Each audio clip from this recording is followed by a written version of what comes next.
Mbala tsara atsika jiaby. Koragnantsika ty mivolagna ny hoe COVID-19. Agnaranaka Aniky. Mipetraka Bergamo, Italia. Aminay ty misy olo maro matiny aretigny ty.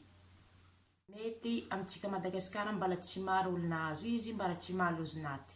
Aminay ty isan'andra misy olo maty, ma tsy maty araiky, tsy maty aroe, fa misy marobe olo maty.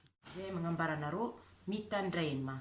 Aza miboaka an-tragno, aza mandeha mirendrarendra, aza mandeha diskoteka, aza mandeha mitsinjatsinjaka, mandeha mikoragna amin'ny mariny tragnonareo io, aza magnanjegny. Samby olo amin'ny tragnonany, aza miboaka, zegny volagna ambarako anareo.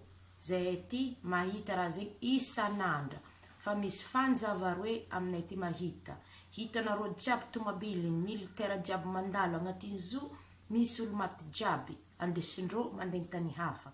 Ry havagna maregny, havantegna igny narary nandesigny l'hôpitaly, tsy nipody an-tragno eky zegny maty.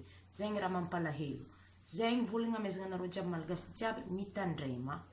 Zegny volagna tsara ny velogno. Zegny ambarako anareo jiaby, atsika tsara mivelogno.